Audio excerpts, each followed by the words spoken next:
ನಮಸ್ಕಾರ, ನೀವು ನೋಡ್ತಾ ಇದ್ದೀರಾ ನ್ಯೂಸ್ ಫಸ್ಟ್ ಲೈವ್. ನಾನು ಮಧುಸೂದನ್. ಮೊದಲಿಗೆ ಹೆಡ್ಲೈನ್ಸ್.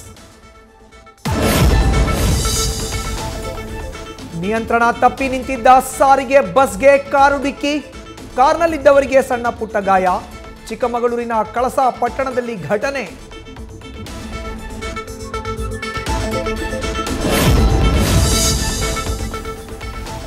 ಕಂಡಕ್ಟರ್ ಮೇಲಿನ ಹಲ್ಲೆ ಘಟನೆ, ಅವರಿಬ್ಬರ ವೈಯಕ್ತಿಕ ಜಗಳ.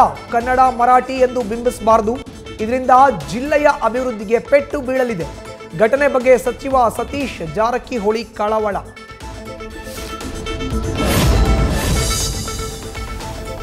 ಹುಬ್ಬಳ್ಳಿ ಧಾರವಾಡ ಪಾಲಿಕೆಯಲ್ಲಿ ಜೂನಿಯರ್ ಇಂಜಿನಿಯರ್ ಕಳ್ಳಾಟ, ಪ್ರಭಾವಿಗಳ ಕೃಪಾ ಕಟಾಕ್ಷದಿಂದ ಉನ್ನತ ಹುದ್ದೆ ಅಲಂಕಾರ.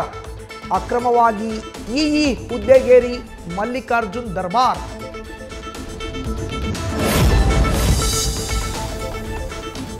ಹೆಸ್ಕಾಂ ಸಿಬ್ಬಂದಿ ನಿರ್ಲಕ್ಷ್ಯಕ್ಕೆ ಸಾವಿನ ಮನೆ ಸೇರಿದ ಅನ್ನದಾತ. ಆ ರೈತನನ್ನೇ ಕಂಬ ಹತ್ತಿಸಿ ರಿಪೇರಿ ಕೆಲಸ ಮಾಡಿಸುತ್ತಿದ್ದ ಸಿಬ್ಬಂದಿ. ಕರೆಂಟ್ ಶಾಕ್ ತಗುಲಿ ಸ್ಥಳದಲ್ಲಿಯೇ ಕಾಶಿನಾಥ್ ಸಾವು.